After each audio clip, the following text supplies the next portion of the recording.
Hello friends, welcome to my channel.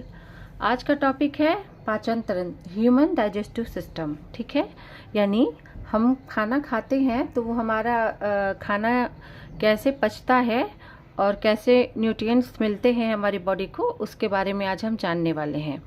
तो सबसे पहले ये समझते हैं कि डाइजेशन क्या होता है। डाइजेशन एक फिजियोकेमिकल प्रोसेस है। फिजियो का मतलब क्या होता है? फिजियो मतलब कि अगर हमारे शरीर से कोई कार्य किया जाए, ठीक है, जिसमें हमारे शरीर के किसी पार्ट का इस्तेमाल हो रहा है, तो वो फिजियो होता है। और केमिकल प्रोसेस का मतलब हुआ कि उस कार्य को करने के लिए किसी केमिकल की आवश्यकता हो रही है। जैसे यहाँ पे डाइजेशन में बहुत सारे केमिकल्स, बहुत सारे एंजाइम्स, बहुत सारे गैस्ट्रिक जूस की ज़रूरत पड़ती है, तो इसीलिए ये एक केमिकल प्रोसेस भी है। तो फिजियो यानी दांत से हम चबाते हैं, हमारा दांत खाने को चबाने का काम करता है, तो वो फिजियो प्रोसेस हो गया। और हमारे स्टमक में जाके बहुत सारे गैस्ट्रिक जूस, पेनक्रियाटिक जूस और एंजाइम्स वगैरह रिलीज होते हैं, तो वो केमिकल प्रोसेस हो गया। तो digestion is a physiochemical process which breaks hard food into soft. यानी डाइजेशन एक फिजियोकेमिकल प्रोसेस है जो हार्ड फूड को सॉफ्ट फूड में कन्वर्ट करता है। ठीक है, हम रोटी का बाइट लेते हैं, चबा चबा के उसमें बहुत सारे स्लाइवा मिक्स होते हैं, एंजाइम मिक्स होते हैं, फिर वो फूड सॉफ्ट हो जाता है, फिर हमारे अंदर जाता है। तो ये डाइजेस्टिव सिस्टम, हमारा पाचन तंत्र जो है वो 5 चरणों में पूरा होता है, 5 स्टेप्स में ये पूरा होता है। तो आज हम 1 बाय 1 डिटेल में सीखेंगे कि कौन से स्टेज में हमारे डाइजेशन का क्या प्रोसेस होता है। तो सबसे पहला है digestion in mouth. Digestion in mouth में क्या होता है? सबसे पहले हम बाइट लेते हैं, खाने की एक बाइट लेते हैं। ये हमारी बकल कैविटी है, इसको buccal cavity, mouth cavity, oral cavity कुछ भी कह सकते हैं, तीनों का मतलब सेम होता है। खाना हमारे मुंह में आया, हमने उसको चबाना शुरू किया, चबाते हैं, चबाते चबाते खाने का पार्टिकल छोटा होता जाता है और हमारे माउथ में जो है ये स्लेवरी ग्लैंड्स होते हैं। ठीक है, ये जो गुच्छे की तरह दिख रहा है ना, ये स्लेवरी ग्लैंड्स होते हैं जो स्लाइवा रिलीज करते हैं। स्लाइवा यानी लार। ठीक है, तो लार को रिलीज करते हैं, हमारे खाने के साथ ये लार मिक्स होती है और मिक्स होके हमारा खाना जो है वो सॉफ्ट हो जाता है। एक तो लार ने खाने को सॉफ्ट बना दिया और दूसरा दांतों ने चबा चबा के फूड पार्टिकल्स को छोटा कर दिया। ठीक है, स्लाइवा में टाइलिन और लाइपेज नामक एंजाइम पाए जाते हैं। ठीक है, टाइलिन और लाइपेज, ये टाइलिन और लाइपेज क्या करते हैं कि हमारे खाने में अगर कुछ ऐसे बैक्टीरिया हैं या वायरस जो हमारे लिए हार्मफुल होते हैं, तो ये उसको मार देते हैं। यानी स्लाइवा जो है वो हमारे लिए एक एंटीबायोटिक का काम करती है। जो बाहर से कुछ ऐसे बैक्टीरिया, वायरस जो हमारे बॉडी के लिए हार्मफुल हैं, ये मुंह में ही मर जाते हैं। तभी तो छोटे बच्चों को खेलते हुए आपने देखा होगा कि उनके हाथ गंदे रहते हैं, ज़मीन पे छुए रहते हैं, गंदे हाथ मुंह में डाल देते हैं, तो मोस्टली बच्चों को इन्फेक्शन नहीं होता है, बट जिनके इम्यूनिटी वीक होती है उनको इन्फेक्शन हो जाता है। तो ये स्लाइवा जो है एक तरह का प्रोटेक्शन का भी काम करता है हमारी बॉडी में। तो इस तरह से माउथ में डाइजेशन हुआ, माउथ में हो गया डाइजेशन का जो भी प्रोसेस होना था। उसके बाद खाना धीरे धीरे सरकते हुए ओइसोफेगस में आता है। ओइसोफेगस को ग्रास नली बोलते हैं हिंदी में। इसमें कोई डाइजेशन का प्रोसेस नहीं होता है, यहाँ पे केवल खाना धीरे धीरे सरकता है। अचानक से खाना सरक के नीचे नहीं आता है, जिगजैग मोड में ये धीरे धीरे सरकते हुए हमारे स्टमक में आ गया। अब खाना स्टमक में आ गया,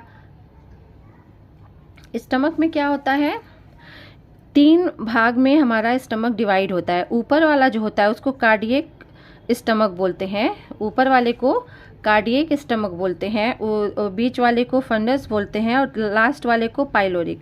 कार्डियक का मतलब क्या हुआ कि ये इसके ऊपर ही हमारा हार्ट होता है। हार्ट को कार्डियक बोलते हैं ना, तो इसीलिए ये हार्ट के पास ये टच होता है, इसीलिए इसको कार्डियक स्टमक बोलते हैं। ठीक है, ये एक पार्ट हो गया। बीच में क्या होता है, फंडस होता है, जिसमें इस तरह से जिग जैग मोड में मसल्स निकली हुई होती हैं, और लास्ट में यहाँ पे पाइलोरिक होता है। तो स्टमक 3 भाग में डिवाइड होता है। ठीक है, अब खाना जो है हमारे स्टमक में आया, तो लीवर ने क्या किया, डाइजेस्टिव जूस सिक्रेट किया। लीवर जो है वो बाइल का फॉर्मेशन करता है, बाइल बनाता है, बाइल बन के यानी कि पित्त बन के बाइल डक्ट में आती है, और ये बाइल जो है हमारे पेट में रिलीज होती है, यानी पित्त जो है वो पेट में रिलीज होती है।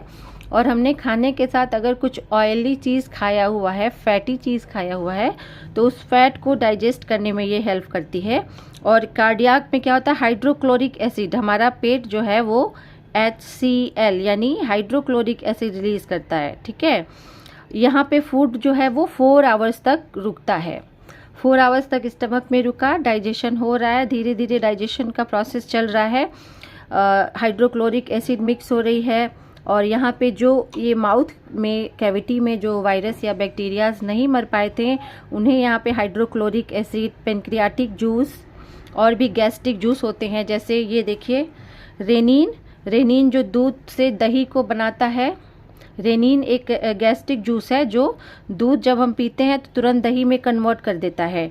और पेप्सिन जो है ये भी एक गैस्ट्रिक जूस है जो हमारे पेट में रिलीज होता है, ये प्रोटीन को पेप्टोन में कन्वर्ट कर देता है।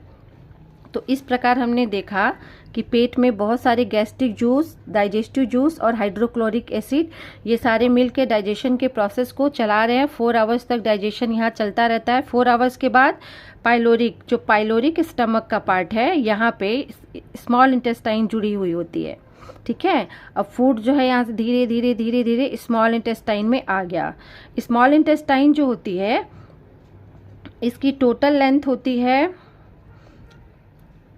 स्मॉल इंटेस्टाइन की 22 फीट यानी कि 7 मीटर लॉन्ग। हमारी स्मॉल इंटेस्टाइन जो है 22 फीट यानी 7 मीटर लॉन्ग होती है। यहाँ पे क्या होता है, हमारा फूड जो है वो बिल्कुल जूसी फॉर्म में आता है, और स्मॉल इंटेस्टाइन की वॉल्स में बहुत छोटी छोटी छिद्र होते हैं, जो होल होते हैं, उसके रास्ते जो है न्यूट्रिएंट्स एब्जॉर्ब कर लिए जाते हैं बॉडी को, और न्यूट्रिएंट्स जो है वो अलग अलग पार्ट में भेज दिए जाते हैं। यहाँ से क्वेश्चन पूछता है कि स्मॉल इंटेस्टाइन में किस प्रकार का स्मॉल इंटेस्टाइन डाइजेशन में क्या रोल करती है, तो ये एब्जॉर्प्शन का रोल करती है।